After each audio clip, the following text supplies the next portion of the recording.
What are some of the key qualities of a seeker in order to realize the truth? One is courage. You have to have courage to walk this path. You have to have courage to face yourself. You have to have courage to really look within, look deep within, because you're going to see things that you might not want to see. And it takes courage to overcome that fear. Most people are running away from their feelings. It takes courage to stop running and to face the feelings that are already within you. So courage is one. Humility is another. Most people just have too much pride. And really, humility is the lack of pride. It takes humility to walk this path, because if you think you know things, you don't know. You don't really know. And when you think that you know things, you're just deluding yourself. It's coming to the realization that you don't know. It's only when you don't know something that you then want to know.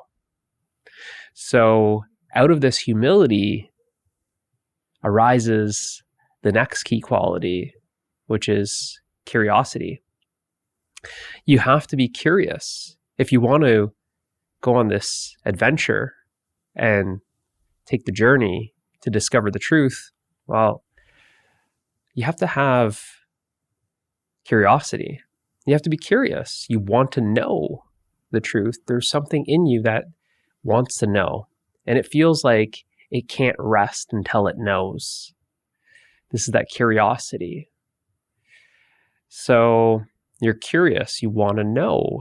You're very much like an explorer or a scientist, that you're really looking underneath all of the rocks that are on the journey. You're looking for the truth in all of the places. You're not making conclusions and making assumptions and being lazy, and you're not staying in your known zone, the comfort zone.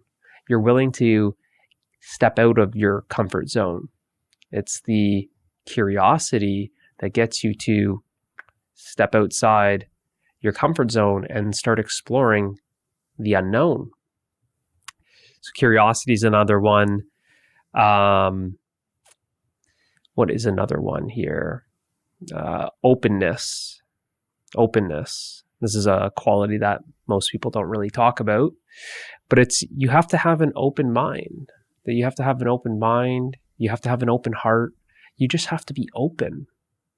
If you're open, then you're going to feel like you can accept anything that comes your way, that you are embracing, you're open, you're embracing the spiritual journey.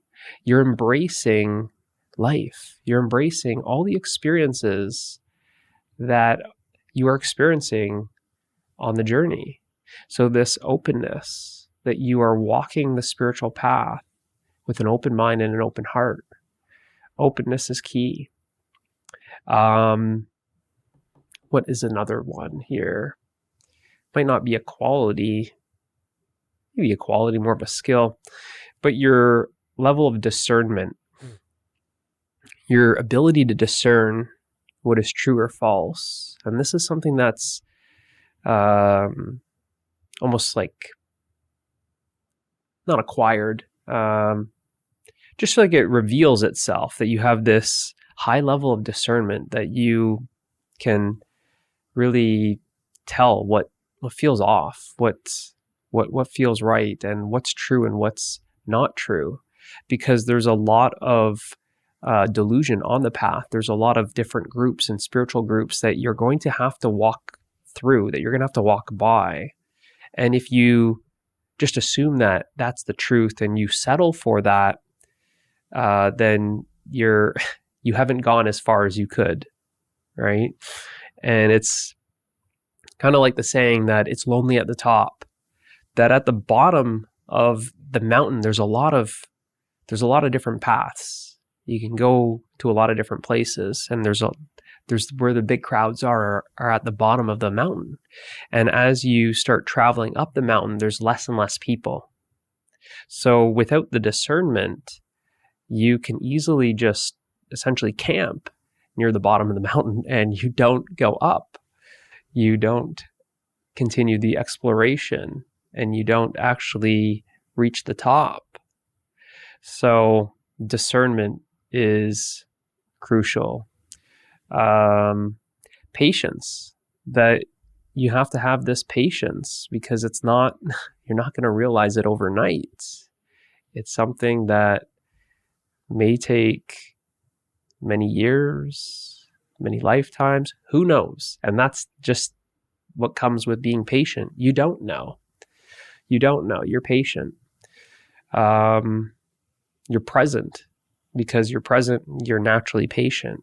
You're present. You're not even really so consumed with this goal of enlightenment and awakening that you're just so in the moment that it's almost like seeing like, so what?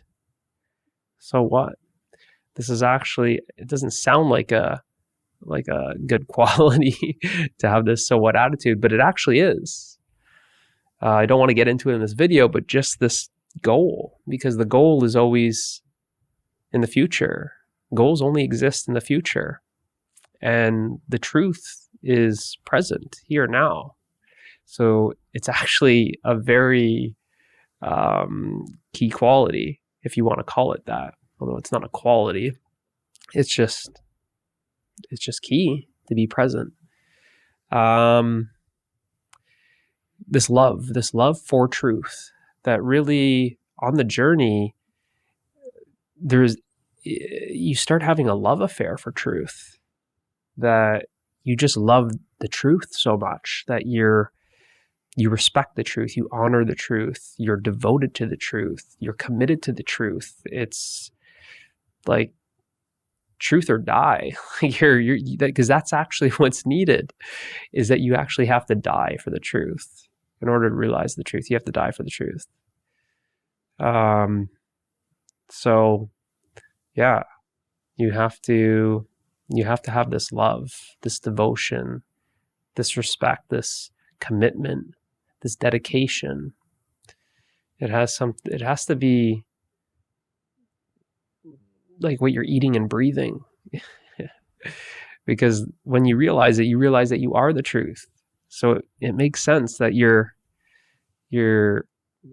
feeling like that you just want to be, you want to be one with the truth. You want to be the truth.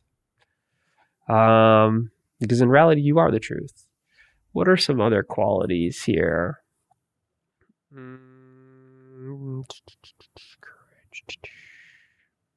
Discipline. Honesty. You have to be radically honest with yourself. Because if you aren't honest with yourself, honesty refers to truth, right?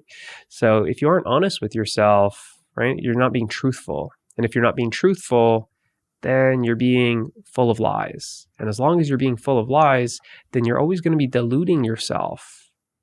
Deluding yourself, it's like walking this journey blind. You got a blindfold on, right? You're completely deluded. You can't see clearly. Maybe I'll touch on that. Clarity is another key quality. And you're developing more and more clarity the further you progress on the spiritual journey. That you start developing more clarity, and because you develop more clarity, you can see where you're going. You can see where you're going because you can see through a lot of the distortions that most people have, these distortions of the mind. And when there's a bunch of people that are mingling together that are all sharing the same distortions, then it's a very diluted group and they don't know anything else. They can't see it. But if you can see clearly, then you can see that group is really delusional, and that all the distortions that they are creating and believing. So clarity. And it's with that clarity that you aren't simply just believing blindly, right? Clarity refers to seeing clearly. And most people are believing blindly. They don't question things. They're just assuming. They're adopting a belief system, not realizing that that belief system is actually the prison of the mind. So you have to have clarity. Let's see if there's one more that I haven't mentioned.